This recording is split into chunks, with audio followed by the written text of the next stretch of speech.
I told you I was going to review this game. I didn't know how because there was some finagles that occurred along the way, but here we are. KOF 15, the review from yours truly, Mikhail Casanova. Let's get into it. This wasn't written with your comfort in mind. Nah. Made my decision, wasn't tough to decide. Nah. Me and my boys, we get it done every time. Gotta earn it, you can't just jump in the line. You'll get rushed to the side. I top my division, I've been building since I started. In the parking lot, I parked it. I came in while picking targets. My career cannot be tarnished. I'm a champion regardless. Celebrate, but this is a different kind of lucha party. We are not alike. Before we kick out this review, I want to give a thank you to SNK, but more so I want to give a thank you to the people that actually made this possible, and that's Colby from Tinsley PR. That's why he's the MVP! That's why he's the GOAT! The GOAT! Thank you so much for this opportunity. This means a lot to me. As someone who's been an SNK fan since 1991 and has been with the King of Fighters franchise since 1994, Colby, this means a lot to me. Thank you so much. Now, all that out of the way, I received a review copy of the game from Tinsley PR, aka also from SNK. So that's a heads up. There are things that I cannot talk about, you know, just because people need to experience a lot of this on their own, so this will be spoiler free. I'll be pretty much going over some of the features of the games, some of the differences between KOF 15 and 14, the like, and so on. So with that being said, if you haven't already, make sure you sub to the channel, ding the notification bell, that way you stay up to date with all the latest and greatest content that comes from this channel. And if you want to support the content I do, make sure you head on over to patreon.com/Mikhail Casanova for early and exclusive access to content, behind the scenes, input on upcoming content, and so much more. All that being said, let's go ahead and finally dive into the King of Fighters 15. The story of KOF 15 takes place sometime after the events of the King of Fighters 14, with the destruction of Verse and the resurrection of several characters. With the world returning to a relatively peaceful state, life has gone on, and the announcement of a new King of Fighters tournament has been made and invitations have been sent out. Chizuru Kagura, one of the 3 sacred treasures and possessor of the Yaramira, has noticed a disturbing force that has began to weaken the seal of Gaia's will, better known as the Orochi. Sensing something sinister is happening, Chizuru reaches out to the heirs of the Kusanagi and Yagami clans, Kyo Kusanagi and Yori Yagami, 2 of the 3 sacred treasures, in hopes that they will enter the tournament with her to investigate what forces are at play. Now, that's as much as I'm going to cover the story, because I think you really need to play this on your own to figure out what happens, because wow. That's all I gotta say is wow. Let's keep going. If you played KOF 14, then you will feel right at home in KOF 15, as the franchise's 3-on-3 team-based format is retained with the option to do a traditional one-on-one for players that want to just play as one character versus a whole team. There are a lot of mechanics that have carried over from that entry, such as max mode, EX moves, and more. One of the most divisive mechanics introduced in KOF 14 was the introduction of the auto combo, better known as rush combos, which would activate if you could successfully land multiple LP or light punch hits on an opponent, which would result in a rushdown combo ending in either a special move or a desperation move if you had one stocked meter. The problem with this system is that you could easily burn through your stored meters and ruin your chances of frame perfect setups and or climax specials, which require 3 meters. That system was in place to make KOF more accessible, as the series has a notorious reputation for being extremely hard to get into due to having some of the most strict input motions to perform special moves and desperation moves, and on top of that, it is notorious for what's known infamously as SNK boss syndrome. This basically means that if you made it to the boss of the games that you were playing, you were only going to be winning by chance, and also the other thing against you is the fact that they would read inputs that you would do. So it made it near impossible many times to beat the bosses. Now, granted, that is a feature that has been removed as time is going on to streamline the games, but yeah, that's lasted with a lot of people for quite a long while. That's one thing people remember from any SNK fighter. Now that we have some history under our belts, we can talk about KOF 15.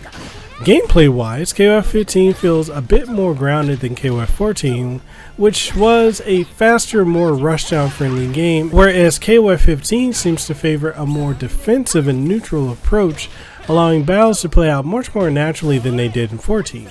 You can utilize EX moves much more easily in 15 than in 14, since you're not forced to use max mode to have access to an expanded move list.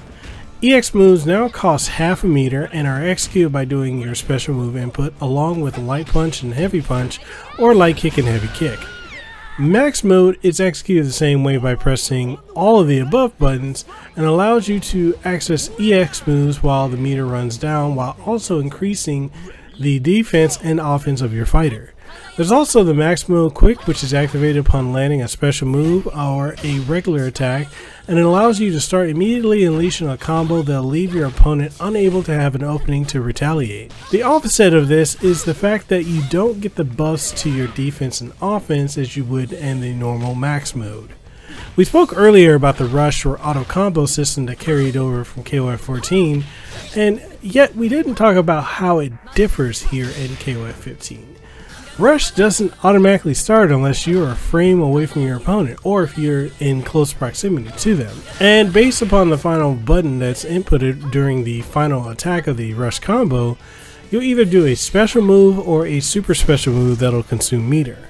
Climax super special moves have been retooled to be easier to pull off, with them being quarter circle back, then half circle forward, followed by a heavy punch and heavy kick, and will consume 3 stored meters.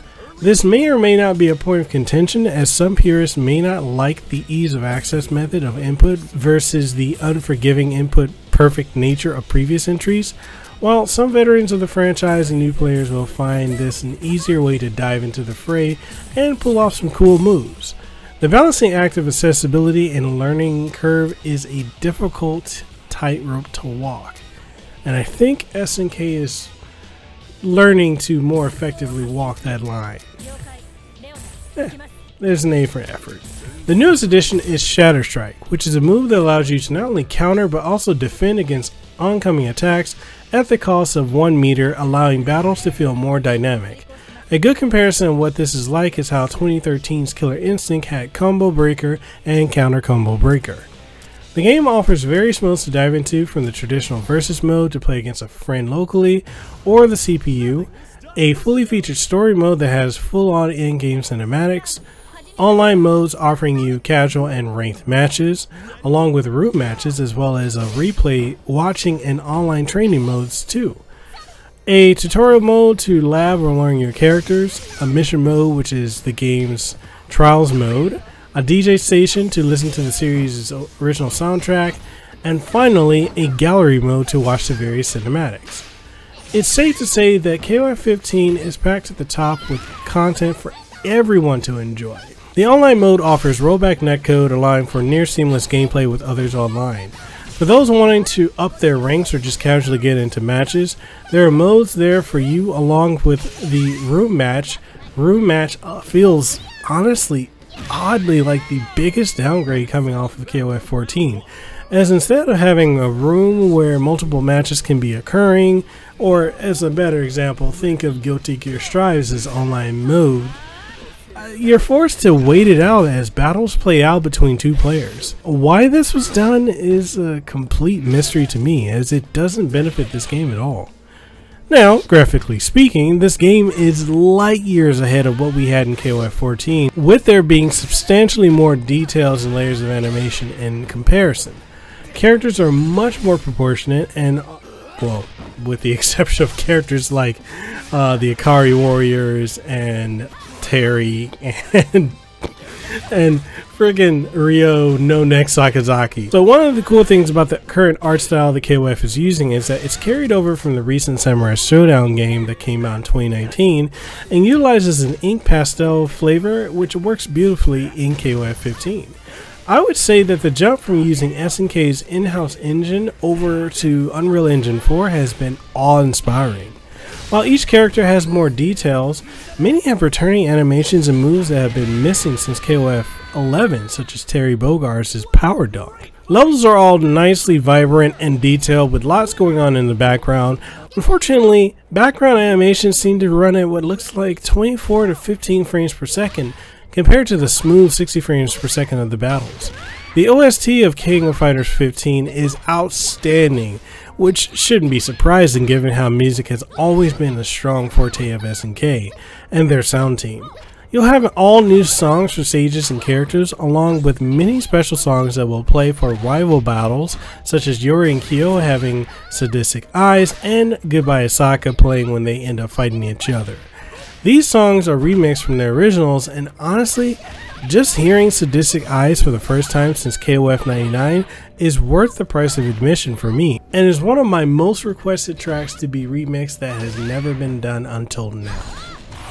Outside of everything else mentioned above is the short animated special from the legendary Maximal, who had previously worked on the Fatal Fury OVAs. These OVAs came out in the early 90s and honestly set the stage and tone for what we should expect from a narrative of a fighting game being portrayed in an anime format.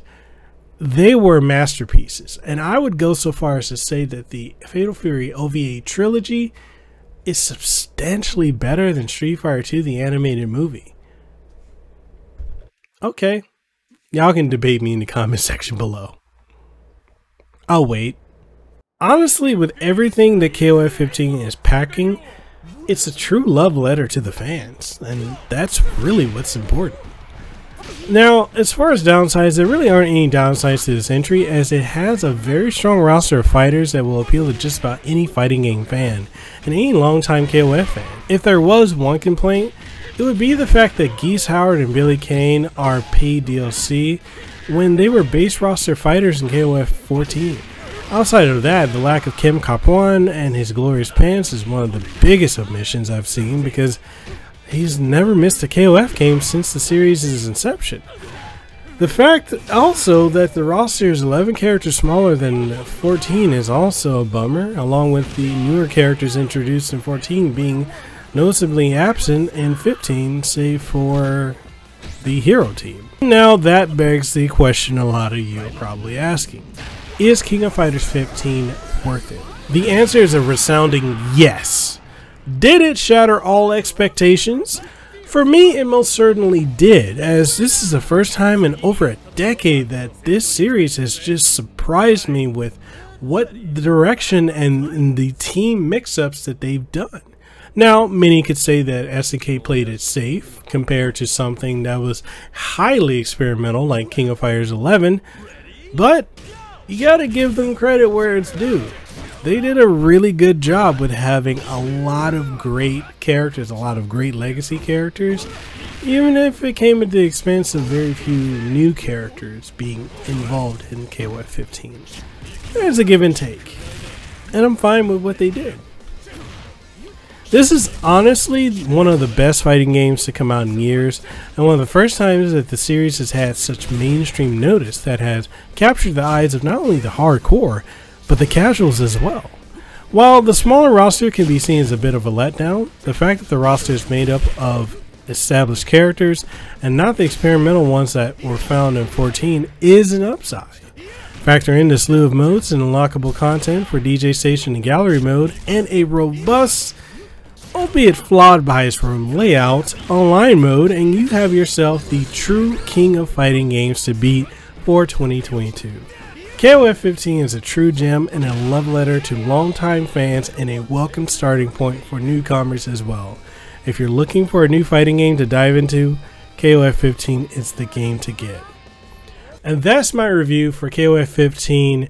Again, shout out to Tinsley PR and SNK for providing a review copy of this game, because without them this would not have happened. I honestly did not expect to get a review copy of this game for a multitude of reasons, as I've spoken to earlier, but like I said, I at one point was told I was going to get a copy from SNK Rep, then that turned out to be no, you're not going to get a copy. And that turned into you should go snooping around to get a copy of the game, which honestly, if I'm being truthful, that interaction with that SNK PR person really ruined my hype for this game, to the point where I didn't even want to play the game and I didn't want to review it. But thanks to you guys, my audience here, and my friends and my family, I persevered through, and I'm glad I did, because this is honestly one of the best fighting games I have played in a long time, and especially a KOF game. So with that being said, what do you think? Let me know in the comment section below if you enjoyed this review, or if you have some thoughts on KOF 15 that you'd like to share. Whatever your thoughts are, let us know in the comment section below. If you want to pick up a copy of this game, I will have affiliate links down below as well. It doesn't come at any additional cost to you, but it does give a little bit of a kickback to the channel that goes into production and the like. If you want to support the channel further, we do have channel memberships as well as Patreon, with links to both in the description below. If you sub to the channel's channel memberships, or if you join the Patreon over on patreon.com/MikhailCasanova, you'll get early and exclusive access to various content behind the scenes, as well as input on upcoming content. And if you want to pick up some merch, we do have merch over on Teespring and TeePublic. If you want to get your Aloha Built shirt or any of the other various merch that I have, head on over there. Links down in the description below. Now with that said, thank you for watching. It's like super early in the morning with me recording this. I'm tired, but honestly, this was worth it. This is worth powering through to get this review out to you guys. Honestly, as a thank you, because I could have delayed this later, but truly, I wanted to thank each and every one of you that have supported me on this journey, that have found my channel because of my reactions, because of the streams, because of the various content I do. Yeah, you guys are awesome. So with that being said, thank you for your time. Hope you found this useful. Hope you found something of worthwhile meaning out of this review. And with that being said, have an aloha rest of your day. I'll see you in the next one. Peace. Mahalo for making it to the end of the video, and if you found anything of importance or substance that you gained from watching this, make sure you leave a comment down in the comment section below. If you haven't already, make sure you sub to the channel and ding the notification bell. That way you stay up to date on all the content that you get from my channel, from podcasts, streams, reviews, impressions, reactions, and so much more. If you want to support what we do have channel memberships, we've got Patreon, we've got Subscribestar, as well as coffee, which I would love to be drinking some coffee right now, which I am. That's some good coffee. But anyway, we got all of that, and we also have merch on Teespring and TeePublic, so make sure you go check that out. And all that being said, I just hope to see you in the next video that I put out. So hey, see you around.